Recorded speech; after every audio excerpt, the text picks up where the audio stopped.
Pada 6 dan 9 Agustus 1945, bom atom dijatuhkan di Hiroshima dan Nagasaki. 15 Agustus 1945, Jepang menyerah tanpa syarat terhadap sekutu dan menjadi penanda berakhirnya Perang Asia Timur Raya.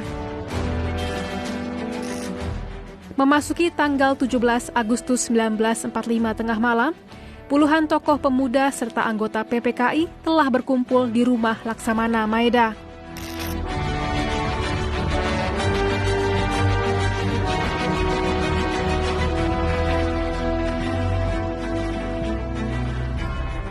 Proses perumusan naskah proklamasi dilakukan oleh Soekarno, Hatta, dan Ahmad Subarjo di ruang makan, sedangkan yang lainnya menanti di ruang besar.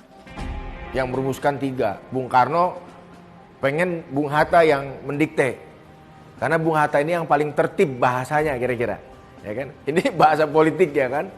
Kata Bung Karno, you diktein, saya tulis.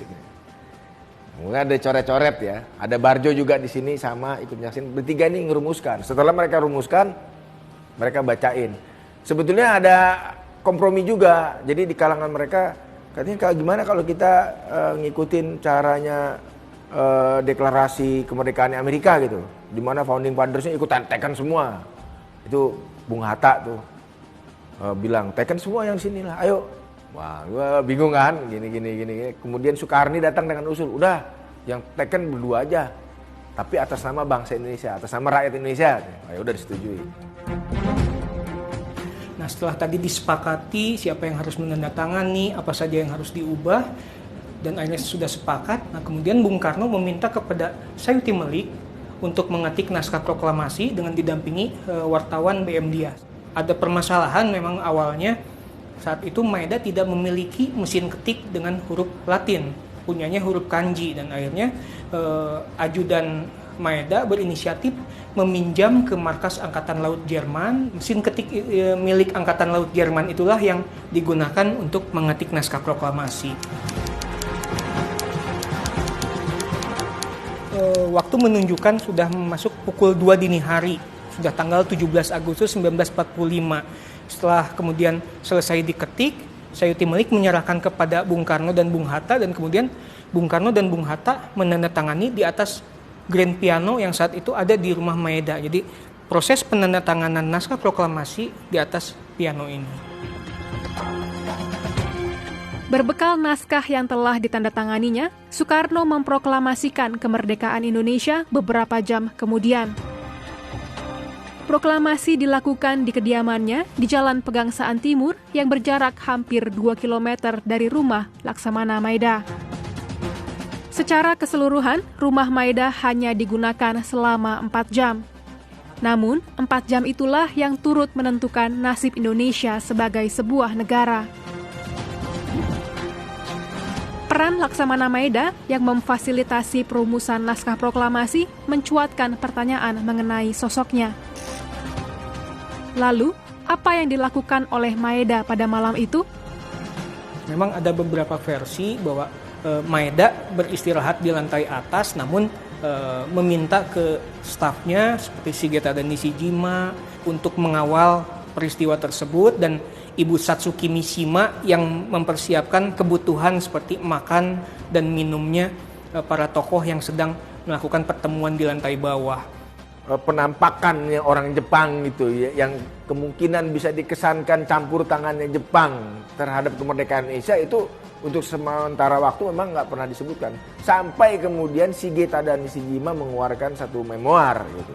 Ketika itu pun tidak tersiar luas, artinya orang sudah melihat bahwa Indonesia merdeka, masih tetap digoreng gitu ya, isunya digoreng, wah Indonesia ini bentukan fasisme Jepang, Indonesia ini boneka Jepang. Itu kampanye yang diberikan oleh Belanda, meyakinkan kepada sekutu bahwa ini harus dikembalikan keadaan sebelum perang. Karena pemerintah yang sekarang nggak legitimate, dia disokong oleh Jepang, buktinya ini. Nah, itu kira-kira. Maeda harus menanggung konsekuensi berat setelah mengizinkan rumahnya digunakan sebagai tempat perumusan naskah proklamasi. Saat Inggris datang pada September 1945, Maeda dan stafnya, Shigeta dan Nishijima, ditangkap dan dimasukkan ke penjara Glodok dan rutan Salemba.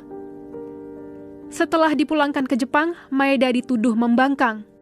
Hingga akhir hayatnya, Maeda memilih menjadi warga sipil biasa. Di era-era tahun 2000-an ini, museum merasa ada pergeseran pemahaman mengenai sosok Maeda bagi orang Jepang. Mungkin saat veteran-veteran Jepang, rekan-rekan sejawatnya masih hidup, Maeda dianggap sebagai pembangkang. Namun untuk generasi kemudian, generasi ketiga tahun 2000-an, mungkin dari pihak Angkatan Laut Jepang sudah memposisikan Maeda sebagai sosok yang layak diperhitungkan dalam percaturan pasca Perang Dunia Kedua. Atas jasanya terhadap perjuangan kemerdekaan Indonesia, pada 17 Agustus 1973, Maeda diundang pemerintah Indonesia untuk menerima tanda kehormatan Bintang Jasa Nararya. Maeda mengembuskan napas terakhirnya pada 13 Desember 1977.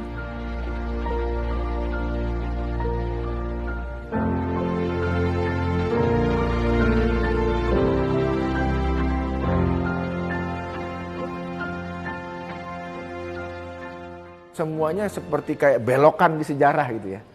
Jadi sejarahnya kan lurus, kalau ngikutin lurus-lurus saja ya udah dari Terauchi, PPKI terus gitu ya. Tapi tiba-tiba ada belokan dalam sejarah yang membuat fakta sejarah itu menjadi lain, tapi kemudian justru menjadi hal yang sangat menentukan buat kemerdekaan kita. Jadi saya pikir tidak dimulai di rumah ini sebenarnya, tapi rumah ini seperti sebuah halte yang dilewati dalam rangkaian sejarah kita gitu ya. Jadi sebelum halte-halte lain yang kita lewati, ini salah satu halte di mana kemerdekaan kita dirumuskan.